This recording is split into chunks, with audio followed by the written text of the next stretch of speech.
मैत्री यासारख्या विद्वान महिला या देशामध्ये होऊन गेल्या आणि अशी परंपरा लाभल्यानंतर सुद्धा आपल्याला माहीत असेल या शेतीचा शोध महिलांनी लावलेला आहे या सृष्टीवरती आणि म्हणून त्यावेळेला मातृसत्ताक पद्धती अस्तित्वात होती की आपल्याला जो मतदानाचा अधिकार मिळालेला आहे तो आपण पुरेसा बजावत नाही याच्यासाठी की आपल्याला तो सहज मिळालेला आहे, त्याच्यासाठी आपल्याला काही संघर्ष नाही करावा लागला। संविधान निर्माते डॉक्टर बाबासाहेब आंबेडकर यांनी तो आपल्याला सहज दिला आणि एखादी गोष्ट सहज मिळाली की त्याचं महत्व राहत नाही। तर मैत्रिणींनो, येत्या काळात आपल्या मतदानाचा अधिकार जाणीवपूर्वक आपण बजावला पाहिजे। देशाला स्वातंत्र्य मिळाल्यानंतर, देशाला घटना मिळाल्यानंतर 75 वर्षांनी एक माणूस विचारतो की संविधान हे धान आहे का, तर आपण कुठे आहोत? आम्ही बोंबलतोय की ते संविधान बदलतायत। सत्ताधारी आजी पॉलिसी राबवतायत, सत्ताधारी आजी नफरत लोकांमध्ये पैदा करतायत, जाती व्यवस्था बळकट करतायत। या सत्ताधाऱ्यांच्या विरोधात लोकांना लढायचं। मुख्यमंत्री आहे, त्यांची पत्नी म्हणतो की व्यवसाय त्याला मान्यता द्या। एक स्त्री दुसऱ्या स्त्रीची किती अवहेलना करतो आहे। स्त्री शिकली तर ती पूर्ण कुटुंबाला शिक्षित करते, हे पण सत्य आहे, परंतु त्यासाठी स्त्रीला जागरूक असणं हे आवश्यक आहे। महिलांना संविधानामध्ये सर्व अधिकार दिलेले आहेत, म्हणजे कुठल्याच अधिकारापासून महिला वंचित नाहीये। अशा काळामध्ये तुम्ही बघताय की मुली इंजिनियर वगैरे होत आहे, पण तिचं ग्रॅज्युएशन झालं की तिला लवकर लग्न करायचा तिला प्रेरणा देतात, म्हणजे प्रोत्साहन करतात। आणि तोच जर मुलगा असेल तर त्याला म्हणतात तू शिक, कारण त्याला त्याचं घर तुला घर आमचं सांभाळायचं। ही एक असमानता सगळ्यांमध्येच दिसली आहे।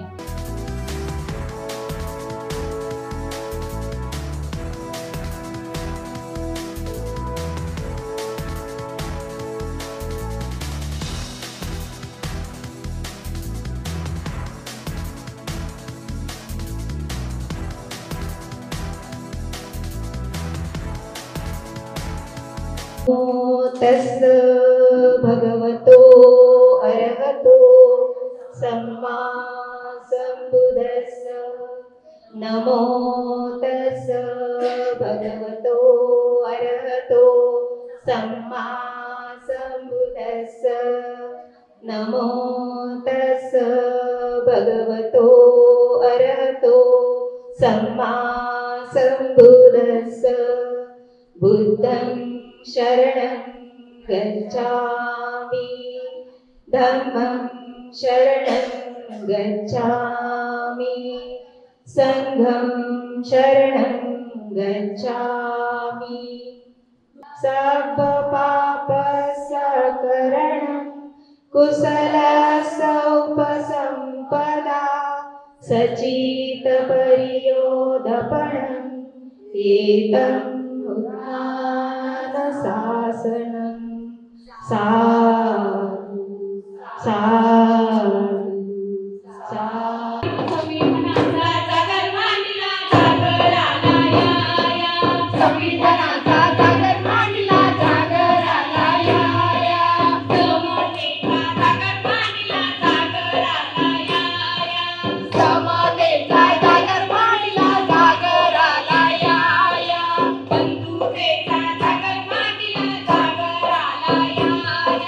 बंधुतेचा जागर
समस्येचा तुरुंग फोडून जागराला या या, जातीपातीचा तुरुंग फोडून जागराला या या, जातीपातीचा तुरुंग फोडून जागराला या या. जय भीम जय भीम, अरे जय जय जय जय भीम, जय भीम जय भीम. अरे संविधान जिंदाबाद जिंदाबाद जिंदाबाद, अरे संविधान जिंदाबाद जिंदाबाद जिंदाबाद.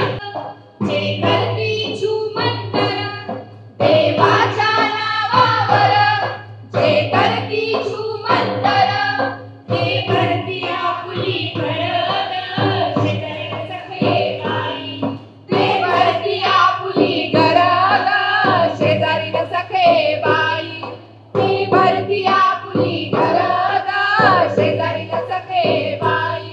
सुखदेवच देतोय जीवा पोर देतोय मागशील तवा, सुखदेवच देतोय जीवा पोर देतोय मागशील तवा, सुखदेवच देतोय जीवा पोर देतोय मागशील तवा, सुखदेवच देतोय जीवा पोर देतोय मागशील तवा. मग नवरा कशाला हवा ग, शेजारी सखी बाई, मग नवरा कशाला हवा ग, शेजारी सखी बाई. एक महत्त्वाचा आणि वैचारिक असा कार्यक्रम आपण इथे आज आयोजित केलेला आहे. सर्वप्रथम महाकारुणिक तथागत भगवान बुद्ध, भारतीय घटनेचे शिल्पकार डॉक्टर बाबासाहेब आंबेडकर, त्यागमूर्ती माता रमाई, स्त्री शिक्षणाच्या प्रणेत्या सावित्रीबाई फुले, राजमाता जिजाऊ आणि समाजासाठी ज्या महामानवांनी अविरत असे कार्य केले त्या सर्व संत महात्मांना मी त्रिवार वंदन करते. आजच्या कार्यक्रमात लाभलेल्या माझ्या सर्व मैत्रिणींना, बंधू भगिनींना सस्नेह सप्रेम जय भीम. आजच्या आंबेडकर थॉट्स हा कार्यक्रम संजीवनी सखी संघ आणि संविधान जागर अभियान यांच्या विद्यमाने आहे. संविधान जागर अभियान टीमच्या सर्व पदाधिकारी आणि मेंबर्सचे मी शब्दसुमनांनी इथे खूप खूप स्वागत करते. आजच्या कार्यक्रमासाठी पाहुणे जे इथे खास आलेले आहेत त्या टीमचे मी पुनश्च इथे धन्यवाद मानते. संजीवनी सखी संघ ही गेल्या 18.5 वर्षांपासून कार्यरत आहे सतत, आणि संजीवनी सखी संघाची जी स्थापना आहे ती जेव्हा आपण सुरुवात केलेली आहे, साधना मेश्राम काकू यांच्या कल्पनेतून जेव्हा आपण ह्याची सुरुवात केली तेव्हा कल्पनाताई मंगला थोडी उशिरा आली जरी असेल तरी पण ती आली. पहिली मेंबर होती, ती पहिली सभासद होती. आणि अनिता जन्मादेताई पण ह्या संस्थेमध्ये ज्या कार्यकारिणी मंडळाच्या महिला आहेत आजच्या अनुपस्थित राहिलेल्या आहेत काही कारणास्तवे, त्यांनी खूपच मेहनतीने, म्हणजे सुरुवातीला एवढा मोठा ताफा जरी नव्हता तरी मेंबर्स आपले भरपूर होते, आणि ते मेंबर्स बनवणे, एक नवीन संकल्पना लोकांच्या मनात, महिलांच्या मनात रुजवणे ही तर खरं तर कसरत होती. आणि ती सर्वांनी खूपच मेहनतीने आणि विश्वासाने सोबत राहून तो जो ताफा आहे तो पुढे आणलेला आहे. आणि त्या माध्यमातून संजीवनी सखी संघ एक कार्यक्रम महिलांच्या सर्वांगीण विकासासाठी कसे काय घ्यायचे याचा विचार करून मग कार्यक्रम घेत सतत करत आलेली आहे, ज्याच्यामध्ये सांस्कृतिक, वैचारिक, आरोग्य, शैक्षणिक या सगळ्या बाबी तिथे आलेल्या आहेत. ज्याच्यामध्ये शैक्षणिक मध्ये बरेचसे विषय येतात, जसं आंबेडकर थॉट्स पण शैक्षणिक आणि वैचारिक दोन्ही येतं. आज तुम्हाला त्याचा म्हणजे एक्झाम्पल मिळेलच आजच्या कार्यक्रमातून. त्याच्यानंतर वैचारिक कार्यक्रम म्हणजे आजचा जो कार्यक्रम आहे, सांस्कृतिक कार्यक्रम, महिलांना आवड असते की आपण गाणे कुठेतरी गायचे, नृत्य करायचं किंवा नाटक करायचं, काहीतरी एक पात्री प्रयोग करायचा, कविता लिहायच्या. तर ही जी आवड आहे ती त्यांनी कुठे आपली पूर्ण करायची. तर संजीवनी सखी संघ त्यांना इतकं सुंदर प्लॅटफॉर्म देत असते, ज्याच्यामध्ये नागपुरातील सर्वात श्रेष्ठ असं सभागृह आम्ही त्यांच्यासाठी बुक करून घेतो आणि त्याच्यामध्ये महिलांना आपले जे कलागुण आहेत ते सादरीकरणासाठी वाव मिळत असते. त्याच्यासोबतच आरोग्य हे किती महत्वाचं असतं, आरोग्य जपणे किती आवश्यक असतं, कारण महिला ज्या असतात त्या आरोग्याला सगळ्यात शेवटी आपलं स्थान ठेवतात कुटुंबामध्ये, बरोबर आहे की नाही? म्हणजे पहिले आपला नवरा येतो, मग मुलं येतात, नंतर मुलं थोडी थोडी वाढत गेली की मुलं पहिले येतात, मग नवरा येतो, मग परिवार येतो आणि मग स्वतः, म्हणजे स्वतःकडे नेहमी शेवटी लक्ष देत असतात. तर ते आरोग्य किती आवश्यक असतं, कारण जर महिला सुदृढ असेल तर संपूर्ण परिवाराला ती सुदृढ ठेवू शकते. जर तिला माहित असेल, नॉलेज असेल, तर ती संपूर्ण परिवाराची पण काळजी तेवढ्याच चांगल्या प्रकारे उत्तम क्षमतेने घेत असते. ह्याच्यासाठी कार्यक्रम आपण घेत असतो. सौंदर्य म्हटलं म्हणजे बाहेरील सौंदर्य टिकवण्यासाठी आतमध्ये जे न्यूट्रिशन असते ते किती किती आवश्यक आहे, तसे पण आपण कार्यक्रम घेतो.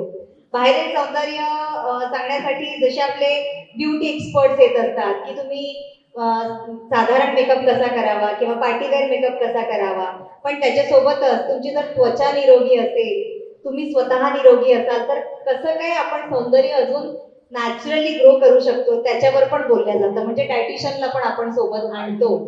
तर ह्या सगळ्या गोष्टींची सांगड घालता घालता संजीवनी सखी संघाने खूप सारे सोशल कार्यक्रम पण केलेले आहेत. सगळ्यात मोठा एक्झाम्पल राहिलेला आहे कोरोना काळी. कोरोना काळी सगळ्यांना माहिती आहे कुणी सुटलं नाहीये त्या म्हणजे वाईट परिस्थितीमधून. तेव्हा संजीवनी सखी संघाने संपूर्ण मेडिकल टीमसाठी N95 मास्कच वापरावा असं जेव्हा आलं होतं, कारण ते लोक डायरेक्ट पेशंटच्या अगदी कॉन्टॅक्टमध्ये यायचे, तर त्यांना सगळ्यात जास्त जीवाचा धोका होता. तर ते मास्क मिळवून देण्यापासून, म्हणजे सगळ्या संजीवनी सखी संघ ऑर्गनायझिंग टीम पासून सभासदांनी सुद्धा इतकं जास्त त्यांनी डोनेशन्स केलेले आहेत. म्हणजे 1-1, 1.5 लाखापर्यंतचे डोनेशन्स येऊन कुठल्या ना कुठल्या पद्धतीने संजीवनीने तिथे सहकार्य करणे. श्रमिकांची जेव्हा तिथे ट्रेन आली गेली तर तेव्हा स्वतः जेवण कसं, म्हणजे महिलांनी चपात्या घरून बनवून आमच्यापर्यंत पोहोचवणे आणि मग आपल्या टीमने रेल्वे स्टेशनला पोहोचवणे, ह्या सगळ्या गोष्टी केलेल्या आहेत. त्यातल्या त्यात आरोग्य शिबिर कसे असावे, आरोग्य शिबिरामध्ये गरिबांना कसा काय लाभ मिळावा. नेत्र शिबिर आहे, मग त्याच्यामध्ये सिकल सेल टेस्ट आहे, दंत शिबिर आहे, महिलांच्या रिलेटेड कुठल्याही प्रॉब्लेम्स आहेत तर त्या शिबिरांसाठी पैसा गोळा करणे. कुठलीही गोष्ट आली म्हणजे पैसा आला तर तो पैसा कसा काय गोळा होईल.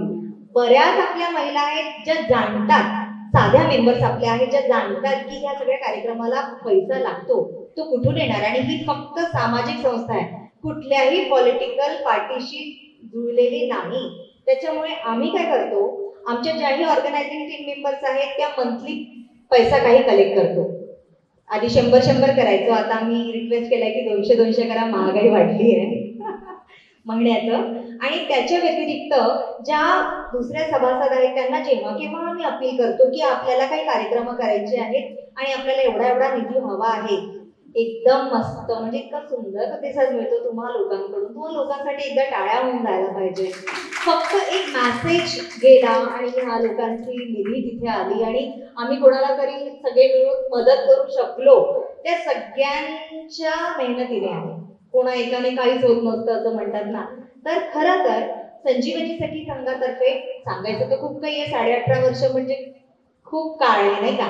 पण एक अपील करू इच्छिते संजीवनी सखी संघ अध्यक्ष या नात्याने की आपण सगळेजण एका माळेत रोवायला हवे.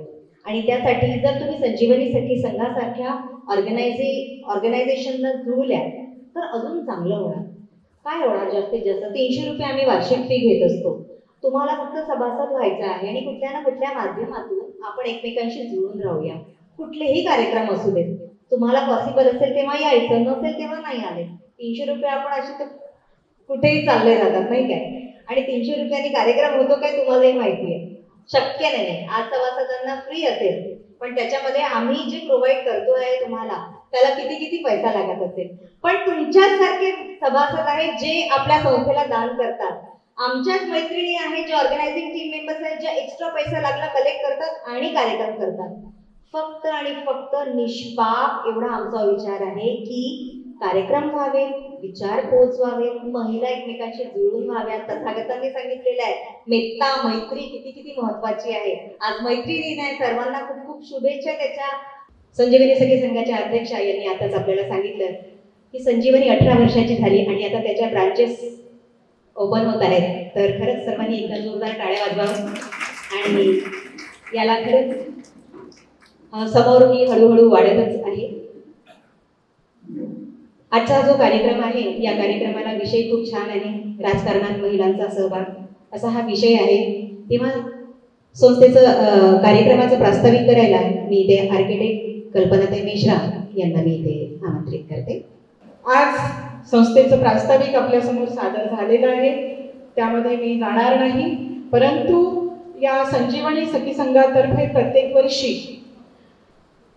सांस्कृतिक आणि शैक्षणिक या कार्यक्रमाच्या सोबतच वैचारिक कार्यक्रमाचं सुद्धा आपल्याला आदान प्रदान करणे आणि महिलांमध्ये त्याचे बीज रोवणे हे अत्यंत महत्त्वाची जी गोष्ट आहे ती संजीवनी सखी संघ सातत्याने 18 वर्षापासून करत आलेली आहे.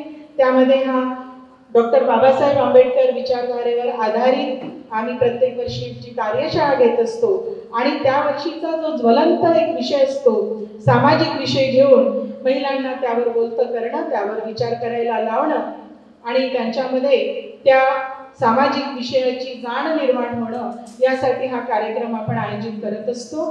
यावर्षी संविधानाला जी 75 वर्ष पूर्ण झालेली आहेत आणि संपूर्ण देशभर अमृत महोत्सवी वर्ष हे साजरा होत आहे, त्या अनुषंगाने संविधानाचं जे मूल्य आहे, संविधानाचा जो जागर आहे तो आपण या कार्यशाळेत करावा आणि सोबतच एक संपूर्ण या 75 वर्षामध्ये महिलांची जी राजकीय स्थिती राहिलेली आहे, राजकीय सहभाग तिचा किती राहिलेला आहे यावर विचारमंथन व्हावं. या अनुषंगाने या विचारातून या कार्यक्रमाची आखणी आज करण्यात आलेली आहे आणि या कार्यक्रमाचं वैशिष्ट्य हे आजच्या की हा म्हणजे फक्त संजीवनी सखी संघ सदस्यापुरता मर्यादित नसून आपण या कार्यक्रमाला सर्वांसाठी खुलं केलेलं आहे आणि नागपूरमध्ये सर्वात प्रथम संजीवनी सखी संघ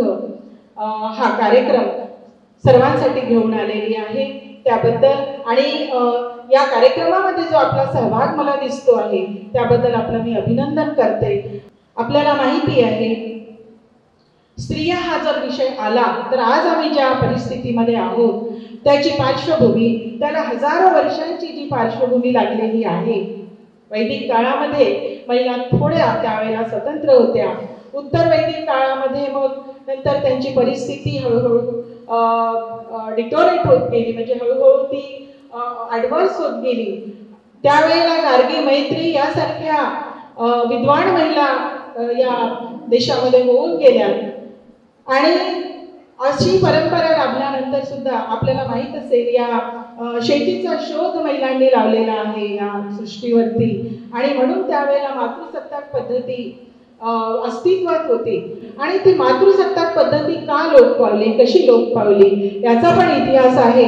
परंतु आपल्याला आज त्यामध्ये जायचं नाही आहे. परंतु बुद्धाच्या काळामध्ये आपल्याला सगळ्यांना माहिती आहे की सर्वप्रथम उत्तर वैदिक काळानंतर जेव्हा महिलांची परिस्थिती अतिशय खराब होती त्यावेळेला बुद्धाच्या काळामध्ये आपण जे महिलांना जे समानतेचं स्थान देण्यात आलं, संघामध्ये प्रवेश देण्यात आला आणि तिथून मग महिला ज्या थेरी सुद्धा होऊन गेल्या, आपल्या समोर इतिहास आहे, अनेक थेरी गाथा सुद्धा लिहिलेल्या आहेत आणि ती परिस्थिती सुरू असतानाच नंतर मग पुन्हा काही वर्षानंतर, काही शेकडो वर्षानंतर पुन्हा त्या महिलांचा ओढा जेव्हा बौद्ध धर्माकडे जाऊ लागला त्यावेळेला पुन्हा ही जी प्रतिक्रांती जी म्हणतो महिलांना हळूहळू पुन्हा तिच्यावर बंधने टाकून तिला बंदिस्त करण्यात आलं आणि त्यावेळेला मग मनुस्मृती इसवी सन पूर्व 2 ते इसवी सन पूर्व 3च्या काळामध्ये मनुस्मृती लिहिल्या गेली. त्याच्यानंतर अनेक वेळा ती थोडे थोडे नंतर मग ऍड होत गेले त्याच्यामध्ये.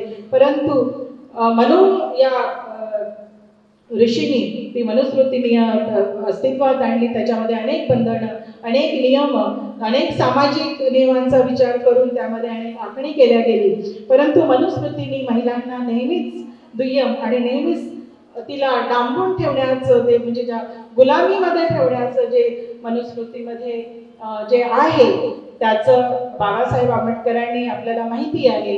महिलांच्या गुलामगिरीचं जे मूळ बीज आहे ते मनुस्मृतीमध्ये आहे. आणि डॉक्टर बाबासाहेब आंबेडकरांनी 1927ला मनुस्मृती जाळली, हा इतिहास आपल्याला माहिती आहे. आणि त्यानंतर 20व्या शतकाच्या सुरुवातीला महिला ज्या याच्यामध्ये सार्वजनिक जीवनामध्ये यायला लागल्या, त्यावेळेला महिलांना या सार्वजनिक त्यांच्याकडे फक्त कौटुंबिक क्षेत्र होतं. म्हणजे एक विभागणी झाली होती की पुरुषांनी हे करायचं आणि स्त्रियांनी हे करायचं. तर महिलांना ज्या कौटुंबिक पाशामध्ये जे गुंडाळून ठेवण्यात आलेलं होतं, त्या महिला 19व्या शतकाच्या सुरुवातीला सार्वजनिक जीवनामध्ये थोड्या थोड्या यायला लागल्या. स्वातंत्र्य काळामध्ये आपण त्यांचा सहभाग पाहिलेला आहे. परंतु डॉक्टर बाबासाहेब आंबेडकरांनी ज्या वेळेला जातीअंताचा, मानव मुक्तीचा लढा ज्या वेळेला सुरू केला, त्यावेळेला डॉक्टर बाबासाहेब आंबेडकरांच्या सोबत या कौटुंबिक याचे पाश तोडून आणि ज्या वेळेला जातीचे चटके आपल्याला ज्या समाजाला बसत होते, त्या समाजातल्या महिला बाबासाहेबांच्या सोबत आल्या आणि जो लढा उभारला तिथे आपल्याला महिला मोठ्या प्रमाणावरती बाहेर आलेल्या दिसत आहे. त्यानंतर आजच्या कार्यक्रमाच्या उद्घाटिका राजूरकर मॅडम यांना मी इथे आमंत्रित करते की त्यांनी थोडक्यात आपल्याला उद्घाटीय भाषण नाही म्हणता येणार, पण मी काही त्यांचं मत इथे मांडायला बोलवत आहे. आज आपण एका ऐतिहासिक आणि अतिशय महत्त्वाच्या विषयावर विचार करत आहोत. आणि तो विषय आहे संविधानाचे 75 वर्ष आणि राजकारणात महिलांचा सहभाग. या विषयाच्या अनुषंगाने आमच्या दैनिक बहुजन सौरभचे लोक वाचत असतील, आतापर्यंत आपण भरपूर लेख प्रकाशित केलेले आहेत. आणि मला आपल्याला सांगितलं पाहिजे की आपल्याला जो मतदानाचा अधिकार मिळालेला आहे तो आपण पुरेसा बजावत नाही याच्यासाठी की आपल्याला तो सहज मिळालेला आहे. त्याच्यासाठी आपल्याला काही संघर्ष नाही करावा लागला. संविधान निर्माते डॉक्टर बाबासाहेब आंबेडकर यांनी तो आपल्याला सहज दिला. आणि एखादी गोष्ट सहज मिळाली की त्याचं महत्व राहत नाही. तर मैत्रिणींनो, येत्या काळात आपल्या मतदानाचा अधिकार जाणीवपूर्वक आपण बजावला पाहिजे. सुट्टी असते म्हणून पिकनिकला जाऊन तो एन्जॉय करण्यापेक्षा मतदान बूथवर जाऊन आपला अधिकार बजावणं हे आपल्यासाठी अत्यंत महत्त्वाचं आहे. 1950 साली भारताचं संविधान अंमलात आलं आणि या महान दस्तऐवजाचं सर्व नागरिकांना, या दस्तऐवजाने जे आपण आपल्या इथे लावलेलं आहे, समता, न्याय, बंधुता, स्वातंत्र्य, मला खूप छान आवडली ही कन्सेप्ट की आपण कुठेतरी बाबासाहेबांची चतुसूत्री घेऊन काम करतो आहोत. विशेष म्हणजे भारतीय संविधानात स्त्रियांना सुरुवातीपासूनच मी आधी सांगितल्याप्रमाणे मतदानाचा अधिकार दिला. आणि भारत हा जगातील मोजक्या देशांपैकी एक देश आहे की ज्यांनी स्त्रियांनाही मतदानाचा अधिकार दिलेला आहे. माझं म्हणणं तुम्हाला जिथे पटतं तिथे तुम्ही टाळ्या वाजवल्या तर माझी काही नकार नाही. कारण काय, नुसतंच ऐकायसाठी आपण आलो नाही, पण आपल्याला समज आहे का हे पण महत्वाचं आहे. परंतु खरे प्रश्न संविधानानंतर सुरू झाले. राजकारणात महिलांचा सहभाग हळूहळू कमी का झाला? कारण राजकारणाकडे बघण्याचा दृष्टिकोन बदललेला आहे. जसं सुरुवातीला प्रास्ताविकामध्ये कल्पनाताईंनी सांगितलं की एका विशिष्ट समाजाची मक्तेदारी याही क्षेत्रात होती, किंबहुना आहे, कारण त्याच्यामध्ये जनजागृती लवकर येते. आमच्यामध्ये जनजागृती जरा मांजर पावलांनी येते. आज 75 वर्षानंतरही लोकसभेमध्ये महिलांचं जे प्रमाण आहे फक्त सुमारे 15%, राज्यसभेत आणखी कमी आहे. मात्र स्थानिक स्वराज्य संस्थांमध्ये 33% आरक्षणामुळे अनेक महिला पुढे आल्या आहेत. काही ठिकाणी तर 50% आरक्षणही देण्यात आलेलं आहे. पण हे आरक्षण जेव्हा स्थानिक स्वराज्य संस्थांमध्ये आपण बघतो तेव्हा निवडून आलेली स्त्री ही नाममात्र असते आणि कारभारी मात्र पुरुष असतात. हे आपण लक्षात घेतलं पाहिजे. पण एवढं पुरेसं आहे का, हा सुद्धा प्रश्न आपल्या मनामध्ये निर्माण झाला पाहिजे.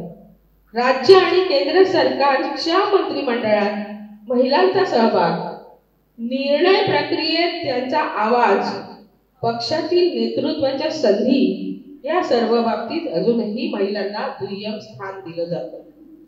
आता घरातलं एक छोटंसं उदाहरण आपण घ्या. आपल्या मुलाचं किंवा मुलीचं जेव्हा लग्न ठरतं तेव्हा तुम्हाला विचारात घेतलं जातं. काही कुटुंबात घेतले जात असेल, पण बरीचशी कुटुंब अशी आहेत की तिथे महिलांचा विचार किंवा निर्णय प्रक्रियेमध्ये सहभाग घेतला जात नाही. आणि एक वाक्य पुरुष मंडळी नेहमीच महिलांच्या बाबतीत म्हणतात, तुला काय समजतं. बरोबर आहे, तुला काय समजतं. इथे आपली थोडी पडझड होते आणि हीच पडझड आपल्या अधोगतीला कारण बनते. आता राजकारण, पैसा, गुन्हेगारी, जात आणि दडपशाहीच्या जोरावर हे राजकारण चाललेलं आहे. यात महिलांसाठी जागा अपुरी आहे, तरीही अनेक महिलांनी आपलं सामर्थ्य दाखवून दिलं आहे. इंदिरा गांधींचं नाव आत्ताच घेतलं. या देशाच्या पहिल्या महिला पंतप्रधान झाल्या, पहिली राष्ट्रपती झाली. कोण? प्रतिभाताई पाटील. आदिवासी समाजातली पहिली राष्ट्रपती झाली द्रौपदी मुर्मू. यांचं प्रतिनिधित्व पुरेसं आहे का? माझ्या दृष्टीनं नाही. मग ममता बॅनर्जी असेल, जयललिता असेल, मायावती असतील, स्मृती इराणी, सुप्रिया सुळे यासारख्या महिलांनी आपलं अस्तित्व पक्क केलं आहे पुरुषांच्या समोर. मैत्रिणींनो, 2022 साली महिला आरक्षण विधेयक मंजूर झालं. संसद आणि विधानसभामध्ये 33% आरक्षण दिलं जाणार आहे. हे उशिरानं घेतलेलं पाऊल असं जरी मानलं तरी स्वागतार्ह आहे. हेही काही कमी नाही, पण आरक्षण पुरेसं नाही. महिलांना राजकारणात येण्यासाठी सामाजिक मानसिकता बदलायला हवी. पक्षांनी त्यांना संधी द्यायला हवी आणि आपल्यासारख्या तरुण महिलांनी या परिवर्तनाच्या प्रक्रियेत सक्रिय भाग घ्यायला पाहिजे, असं माझं वैयक्तिक मत आहे. यानंतर मी आजच्या कार्यक्रमाच्या आमच्या पाहुण्या अलकाताई जोशी, संविधान जागरच्या प्रमुख आणि अंधश्रद्धा निर्मूलन समितीच्या फाउंडर मेंबर आहेत. स्त्रीमुक्ती चळवळीत सुद्धा त्या अग्रेसर आहेत आणि त्या युनियन बँकेत होत्या आणि तिथूनच त्यांनी आपलं काम सुरू केलं. नंतर व्हॉलेंटरी रिटायरमेंट घेतला आणि जवळपास त्या सुद्धा 30-40 वर्षापासून हे काम करत आहेत. तर मी त्यांना इथे निमंत्रित करते की त्यांनी सुद्धा आपले मत इथे थोडक्यात व्यक्त करावे. संविधानाला 75 वर्ष पूर्ण झाली. आता नव्याने जागर अभियान नाही सुरू केलेलं. संविधानावरती काम तर करतच होतो. अनेक बारीक सारीक अनुभव आले. काही 1-2 अनुभव 2 वाक्यात तुमच्यासमोर मांडावे असे मला वाटतात. ह्याच्यासाठी की आपण इथून पुढे जे काम करणार आहोत त्यामध्ये ते आपल्याला उपयोगी होणार आहे. वस्तीमध्ये तळागाळातल्या लोकांपर्यंत संविधान पोहोचलंय की नाही किंवा पोहोचतंय की नाही याच्यासाठी आपले सगळे कार्यकर्ते निरनिराळ्या ठिकाणी, पुण्यात तर आम्ही वस्त्यांमध्ये काम करतच होतो. वस्तीत एखादी बाई असते, बाहेर घरकाम करत असते, धुणी भांडी करत असते आपली, तिला कार्यकर्ते विचारायचे आहे, ताई तुम्हाला संविधान माहितीये का? ती म्हणायची नाही. पुढे जातात, दुसरी एखादी बाई काम करत असते, तिच्याबरोबर मुलगी होती, 7वीतली मुलगी होती. हाच प्रश्न विचारला, बाई तुला संविधान माहितीये का? 7वीतली मुलगी म्हणाली मला माहितीये आणि मी शाळेत जाते ती त्याच्यामुळेच जाते. हे दोनच अनुभव खूप आहेत आणि अंगावर काटा येणारे पण अनुभव आहेत. कारण एकाने आम्हाला असं विचारलं की संविधान म्हणजे कोई धान है क्या? देशाला स्वातंत्र्य मिळाल्यानंतर, देशाला घटना मिळाल्यानंतर 75 वर्षांनी एक माणूस विचारतो की संविधान हे धान आहे का?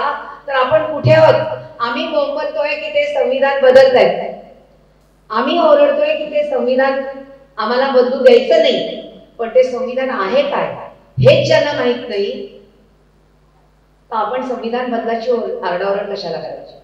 मग ठरवलं की आपण काहीतरी त्याच्यावरती एक ठोस कृती कार्यक्रम करूया. त्यावेळेला ज्या लोकांच्या बरोबर आम्ही निरनिराळ्या ठिकाणी काम करत होतो त्यातले तुषार गांधी असतील, डॉक्टर नितीन राऊत, त्यानंतर निवृत्त न्यायमूर्ती जस्टिस PG कोळसे पाटील, अशा सगळ्यांनी मिळून काही चर्चा केल्या आणि ते म्हणाले की आपण संविधान जागर अभियान महाराष्ट्रभर पसरवूया. कसं पसरवायचं? मग काही लोकांनी बसून चर्चा केली. पुण्याला आम्ही अनेक जण होते, त्याच्यामध्ये मी सगळ्यांची नावं नाही घेते, ठळकपणे 3 नावं घेतली इथे. पुण्यामधनं आमच्या कार्यकर्ते होते, त्यांनी सांगितलं की आपण इथे मीटिंग घेऊया. महाराष्ट्रभराची मीटिंग घेतली. आम्हाला अशी अपेक्षा होती की महाराष्ट्रभरातनं स्वतःच्या खर्चानी संविधान जागर अभियानमध्ये काहीही ठोस कार्यक्रम नसताना पुढे काय करायचंय या मीटिंगसाठी जास्तीत जास्त 40-50 लोक आहेत. कारण आपल्याला माहिती आहे सगळ्यांना, तुम्ही काम करता, किती जागृती आहे आपल्याला संविधानाबद्दल लोकांमध्ये याची. 40-50 कार्यकर्ते येतील अशी अपेक्षा होती, पण 40-50 तर 40-50 सुरुवात करूया. अनइमॅजिनेबल जवळजवळ 150 ते 200. संजीवनी सखी संघ आणि संविधान जागर अभियान टीम यांच्या संयुक्त विद्यमाने विषय आहे 75 वर्ष, संविधानाचे 75 वर्ष आणि महिलांचा राजकीय सहभाग. या विषयावर आयोजित या कार्यशाळेचे अध्यक्ष माननीय विभावरीताई गजबे यांचे सतत प्रोग्राम मीटिंग लागलेला असतात. आताही त्यांची मीटिंग लागलेली आहे, तरी त्यांनी आपला अमूल्य वेळ दिला त्याबद्दल मी त्यांचे मनपूर्वक आभार मानते. आजच्या कार्यक्रमाला उद्घाटक म्हणून लाभलेल्या आदरणीय संध्याताई राजूरकर, निवासी संपादक बहुजन सौरभ, आपल्या सर्वांच्या त्या परिचित आहेत आणि संजीवनीशी त्यांचं एक आत्मीयतेचं नातं आहे. आमची अशी कुठलीच न्यूज नाही की ज्यांनी ती प्रकाशित केली नसेल. त्यांनी सुद्धा आपला अमूल्य वेळ दिला, त्याबद्दल मी त्यांचे पण मनपूर्वक आभार मानते. त्याचप्रमाणे आर्किटेक्ट कल्पनाताई मेश्राम यांचे मनपूर्वक आभार मानते. उत्तम असं संचालन करणाऱ्या अनिताताई जनबादे यांचं मनपूर्वक आभार मानते. आणि ज्यांच्याशिवाय हा कार्यक्रम होऊच शकत नाही त्या आपण सर्व इथे उपस्थित झालात त्याबद्दल. तत्पूर्वी त्यांची तब्येत ठीक नव्हती, त्यांचं ऑपरेशन झालेलं आहे, तरी त्या आपल्या या संजीवनीच्या कार्यक्रमाला आग्रहस्थ उपस्थित झालेल्या आहात. त्या आदरणीय अलकाताई जोशी, ज्या या संविधान अभियान जागर अभियान यांच्या त्या प्रमुख आहेत, त्यांच्या प्रेरणेने हे मला वाटतं सुरू झालेलं आहे. त्यांचे मी अगदी मनपूर्वक आभार मानते. आणि त्याचप्रमाणे आपणा सर्वांचे, आपण इथे उपस्थित झालात, आपणा सर्वांचे मी मनपूर्वक आभार मानते. आपण बघतात हे मुलं सगळे एक वेल क्वालिफाईड आहेत, इंजिनियर्स आहेत, ते सर्व किती तळमळतेने या चळवळीमध्ये सहभागी झालेले आहेत आणि त्यांचे सतत हे कार्यक्रम होत आहेत. पूर्ण महाराष्ट्रामध्ये हे कार्यक्रम होत आहे. आता जस्ट जळगावला सुद्धा एक मोठं असा एक कार्यक्रम झालेला आहे यांचा संविधान जागर अभियान तर्फे.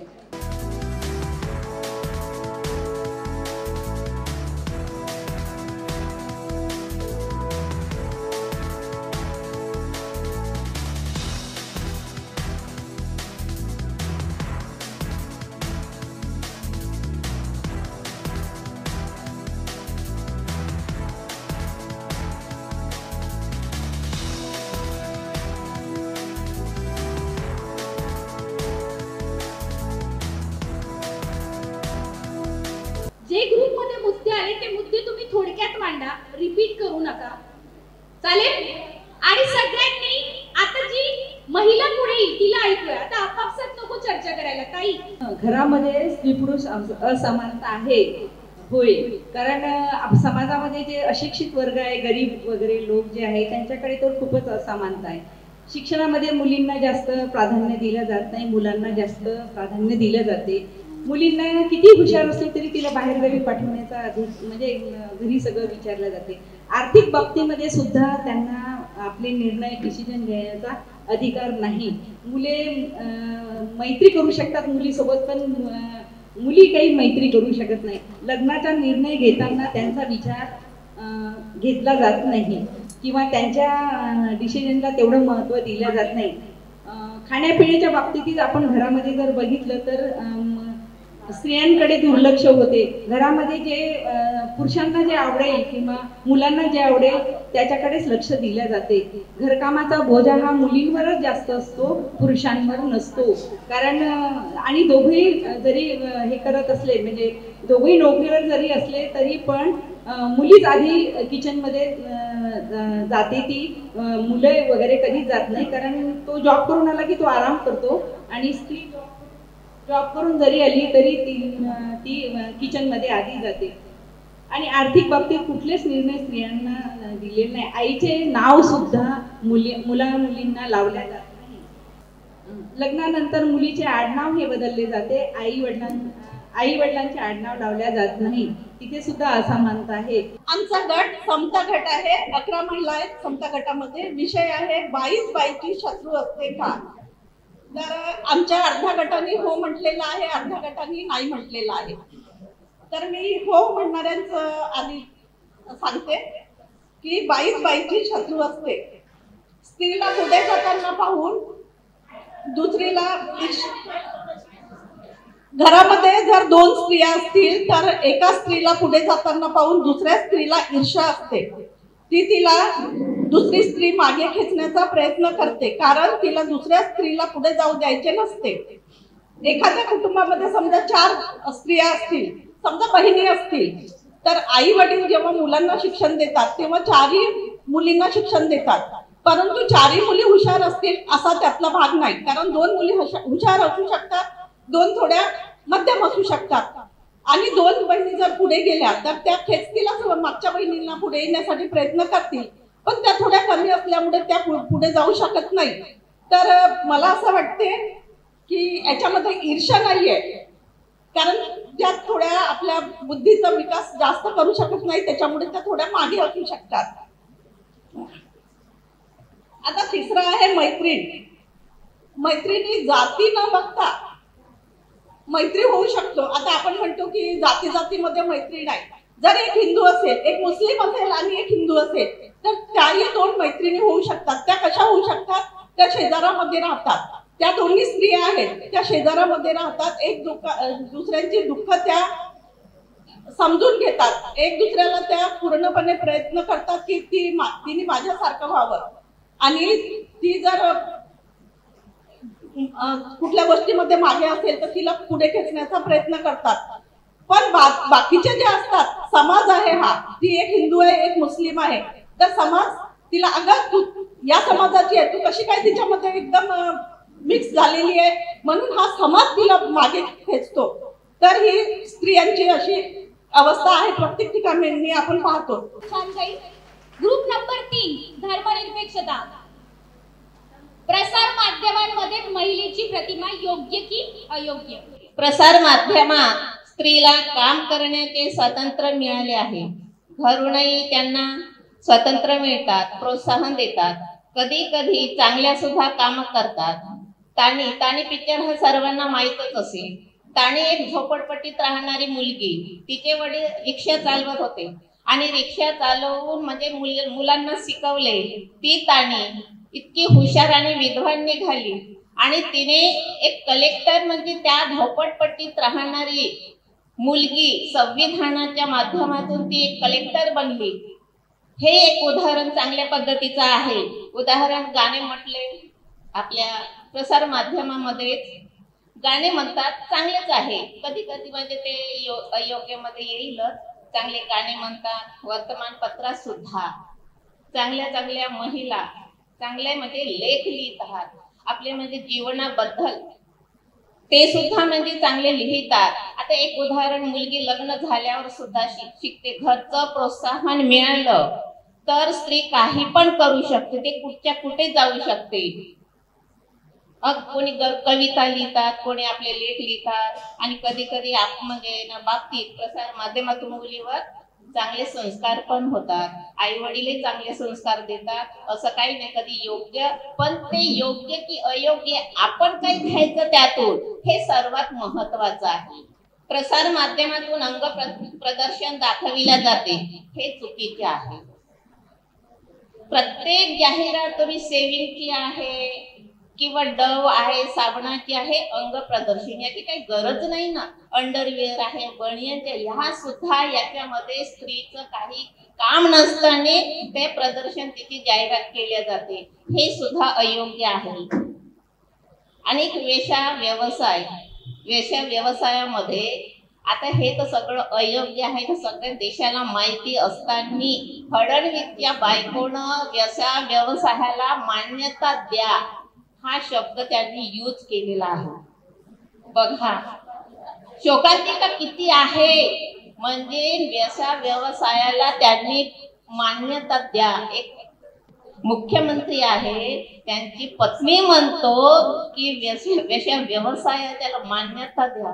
एक स्त्री दुसऱ्या स्त्रीची किती अवहेलना करतो आहे हे सुद्धा आपण लक्षात घेतलं पाहिजे. पुढचा ग्रुप, संविधानिक अधिकाराप्रती महिलांमध्ये जागरूकता आहे का? स्वातंत्र्य या विषयावर मी बोलणार आहे. तर जिच्या हाती पाण्याची दोरी ती जगा उद्धारी अशी पूर्वापार चालत आलेली एक म्हण आहे. आणि जी एक स्त्री शिकली तर ती पूर्ण कुटुंबाला शिक्षित करते हे पण सत्य आहे. परंतु त्यासाठी स्त्रीला जागरूक असणं हे आवश्यक आहे. महिलांना संविधानामध्ये सर्व अधिकार दिलेले आहेत. म्हणजे कुठल्याच अधिकारापासून महिला वंचित नाहीये. परंतु प्रॉपर्टीमध्ये महिलांना अधिकार आहे. पण महिला काय करतात की भावाचा विचार करतात, वडिलांचा विचार करतात, कुटुंबाचा विचार करतात आणि आपल्या अधिकारापासून त्या वंचित राहतात. संविधानामध्ये महिलांना मतदानाचा अधिकार आहे. 33% आरक्षण आहे. राजकारणात त्यांना अधिकार आहे. परंतु महिला काय करतात, जागरूक नाही आहेत. त्यांना त्या अधिकारापासून वंचित राहतात, मतदानापासून वंचित राहतात. तसेच स्त्रियांना दत्तक घेण्याचा सुद्धा अधिकार आहे. मूल दत्तक घेण्याचा, ज्यांना मुलं नाही होत त्यांना मूल दत्तक घेण्याचा अधिकार आहे. परंतु कुटुंबाची बदनामी, नवऱ्याची बदनामी हा सगळ्यांचा विचार करून, म्हणजे स्त्री नेहमी विचारच करत राहते, कुटुंबाचा विचार करत राहते, सगळ्यांचा विचार करत राहते. आणि ती दत्तक घेण्यासाठी सुद्धा जर तिचे मिस्टर तयार नसतील, तिचा नवरा तयार नसेल तर ती त्या अधिकारापासून वंचित राहते. हिंसाचाराला विरोध करण्याचा सुद्धा स्त्रियांना अधिकार आहे. स्त्रियांवर जेव्हा अत्याचार होतात आणि स्त्रियांना आपल्या अधिकाराविषयी माहीत नसते, स्त्रियांवर अनेक प्रकारचे हिंसाचार होत असतात, त्यांना पण त्या काय करतात, सहनशील असतात. त्यांच्यात एक गुण आहे सहनशीलतेचा. तर त्या सहन करत राहतात. पण त्यांना असं वाटत नाही की आपण एखाद्या वकिलाला जाऊन विचारावं, आपल्या अधिकाराची माहिती घ्यावं आणि त्या आपल्या हिंसाचाराला वाचा फोडावी आणि त्याच्या विरोधात आपण जावं. असं कधी कधी त्या विरोधात जातात, पोलीस स्टेशनमध्ये जातात, रिपोर्ट करतात. परंतु त्यांच्या रिपोर्टाला, त्यांच्या याला न्याय मिळत नाही. पोलीस लोक देखील त्यांना वंचित ठेवतात त्यांच्या अधिकारापासून. काही स्त्रियांचं असं मत आहे की नोकरी करणाऱ्या स्त्रियांसाठी नियम आहे. जसा बाळणपणानंतर त्यांना रजा मिळते, नंतर त्यांच्या कामाचे तास सुद्धा निर्धारित करण्यात येतात. परंतु घरगुती स्त्रियांचं काय? घरगुती स्त्रिया पण बाळंतीण होतात, त्यांच्या शरीराला पण इजा होते, त्यांना पण म्हणजे त्यांच्यासाठी पण काही सरकारने काहीतरी म्हणजे मदत म्हणून काहीतरी नियम करायला पाहिजे, असं काही स्त्रियांचं मत होतं आमच्या गटातल्या. ग्रुप नंबर 5, लोकशाही, शिक्षण व्यवस्था आणि नोकरी यामध्ये असमानता आहे का? असल्यास कुठे? संविधानामध्ये तर आपल्याला महिला आणि पुरुष यांना शिक्षणाचा आणि नोकरीचा समान हक्क दिलेला आहे. पण काही राजकीय वातावरणामुळे किंवा ज्या आपल्या मनामध्ये किंवा आपल्या समाजामध्ये ज्या रूढीवादी परंपरा आहेत त्यामुळे मुलापेक्षा शिक्षण कमी आणि नोकरी सुद्धा करण्याची आधी आपल्यामध्ये म्हणजे तेवढी प्रोत्साहन देत नव्हते. पण आज काळ बदललेला आहे. पण तरीही खूप ठिकाणी आम्ही असं बघितलं, आमच्या चर्चेमध्ये असं लक्षात आलंय की मुलींना शिक्षण म्हणजे जास्तीत जास्त ग्रॅज्युएशन पर्यंत करायला लावतात. कारण ही एक विचार असतो आपल्या मनामध्ये की ती आज शिक्षण घेईल आणि उद्या ती दुसऱ्या घरी जाईल. त्याच्यामुळे तिला ग्रॅज्युएशन झालं. भले आजच्या काळामध्ये तुम्ही बघताय की मुली इंजिनियर वगैरे होत आहे, पण तिचं ग्रॅज्युएशन झालं की तिला लवकर लग्न करायचा तिला प्रेरणा देतात, म्हणजे प्रोत्साहन करतात. आणि तोच जर मुलगा असेल तर त्याला म्हणतात तू शिक, कारण त्याला त्याचं घर तुला घर आमचं सांभाळायचं. ही एक असमानता सगळ्यांमध्येच दिसली आहे, म्हणजे सगळ्यांचं मत असं होतं. त्याच्यामुळे त्यानंतर काही जे शिक्षणाचे क्षेत्र आहे, जसं एक पार्लर आहे किंवा सोपीवाले, ते मुलींना जास्त की तुम्ही हे करा, त्याच्यामुळे तुम्हाला एक छोटी मोठी नोकरी करण्यात येईल आणि मग तुम्ही तुमचं लग्न करून तुम्ही आपलं घर आणि नोकरी दोन्ही सांभाळू शकतात. म्हणजे मुलींना जे टफ जॉब्स असतात, फील्डवर जायचे, त्याच्यासाठी प्रोत्साहन देत नाही. आणि काय म्हणतात, नोकरीमध्ये संविधानाने जरी नोकरी मध्ये पेमेंट जे आहे महिला आणि पुरुष यांना समानतेचं पे स्केलचं आहे, पण वास्तव्यामध्ये नाही आहे. प्रमोशन्स मध्ये बघितलं तर मुलींना फील्डवर पाठवायसाठी मागे पुढे बघतात, तो जॉब देत नाही. किंवा हायर पोझिशन, मॅनेजमेंट पोझिशनसाठी महिलांना जॉब्स देत नाही, पुरुषांना तिथे प्राधान्य देतात. महिलांना असे जॉब्स देतात ऑफिस वर्क, ज्याच्यामध्ये तुम्ही ऑफिसमध्ये राहून तुम्ही काम करू शकता. शिक्षणामध्ये आणि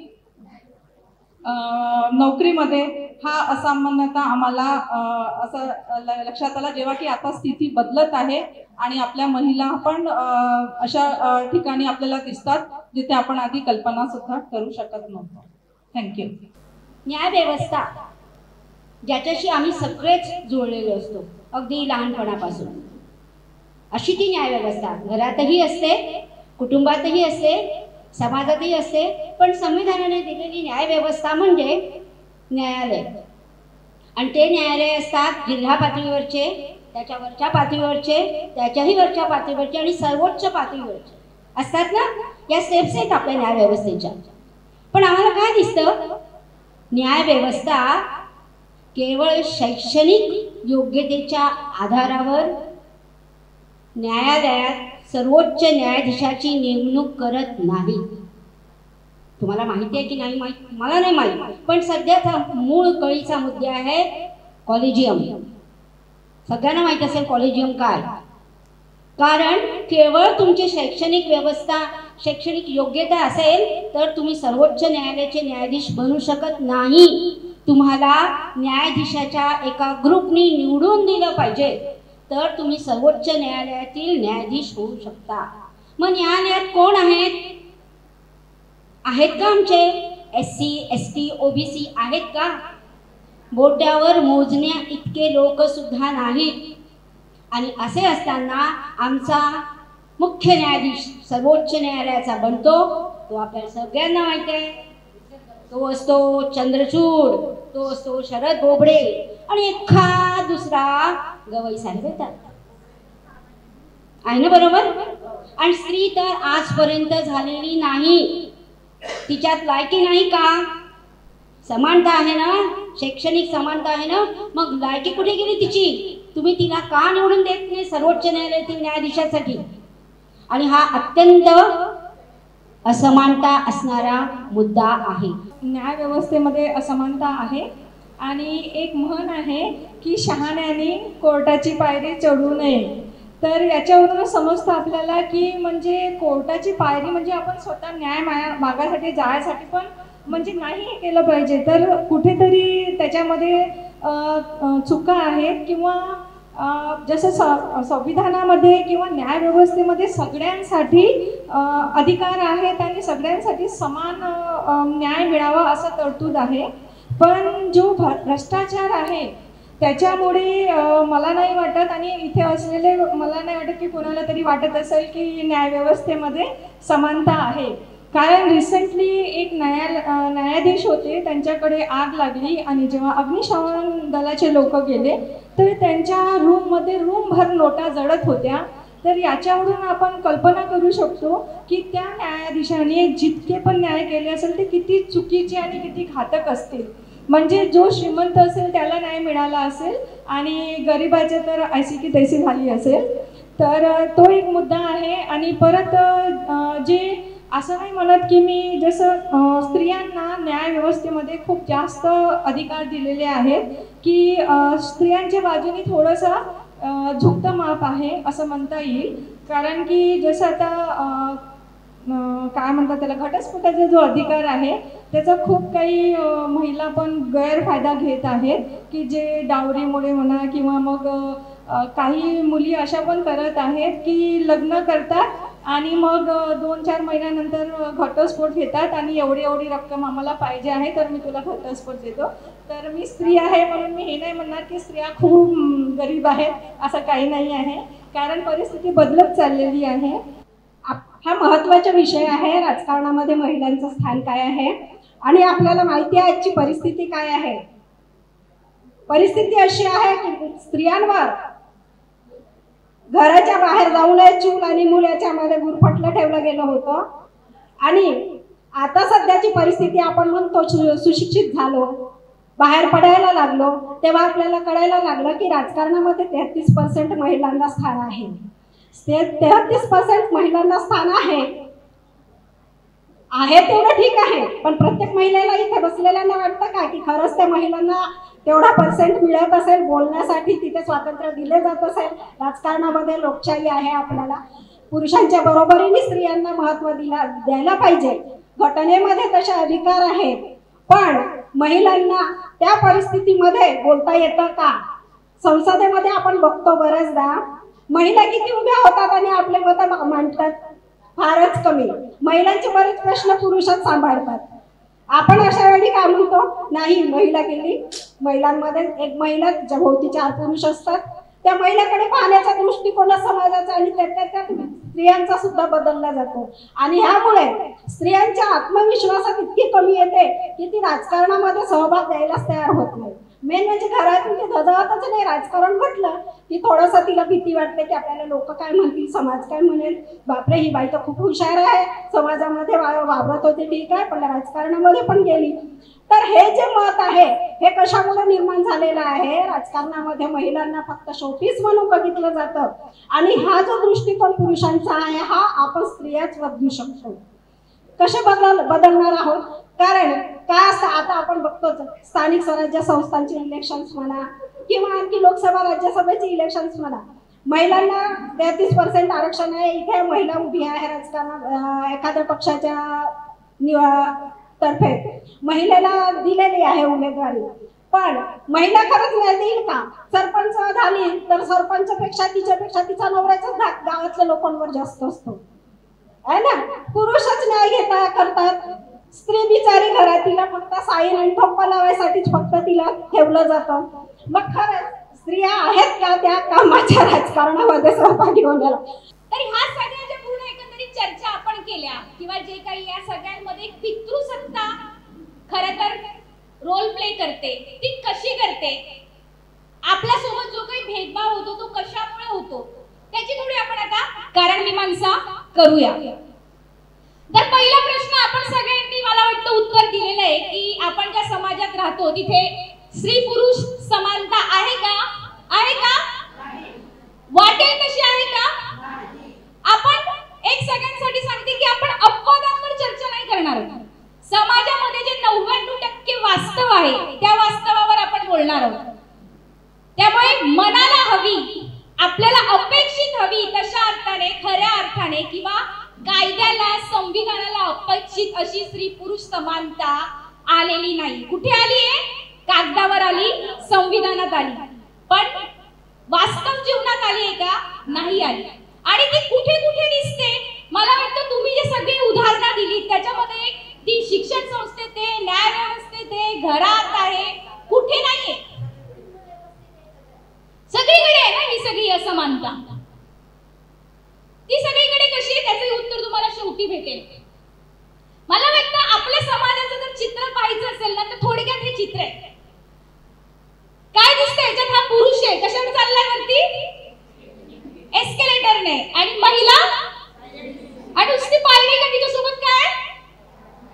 बाळ आहे, बॅग आहे, सामान आहे. कधी विचार केलाय का महिलांच्या जे काही कपडे असतात त्यांना खिसे नसतात? आता कुठे कुठे काही जे कपडे आहेत ज्या कुर्तीज निघतात त्याच्यात यायला लागले, त्यात पण ज्या महागड्या कुर्ती असतील ना त्यांना खिसे असतात. म्हणजे महिलांना काहीतरी वस्तू लागू शकते ठेवायला, त्यांनाही खिसे असले पाहिजे त्यांच्या कपड्यांना. हे आजपर्यंत ध्यानात नाही आलं तर आपण विचार करू शकतो की ही असमानता कुठपर्यंत रुजलेली. तर हे समाजाचं चित्र आहे. महिलेसाठी अडथळेच अडथळे. एक प्रकारे एक शिडी असते, तिच्या प्रत्येक पायरीवर चढून तिला चालावं लागतं, तशी आज तिची अवस्था. आणि तेवढंच नाही, त्यासोबत येणारा प्रचंड जबाबदाऱ्या. आणि एक पुरुष ज्याच्या हातात वगैरे काही नाही आणि एक्सकेलेटर स्वतः कसा वरती जातो तशा अर्थाने तोही या समाजात वरती जातो. ही आहे आपल्या समाजाचं वास्तव.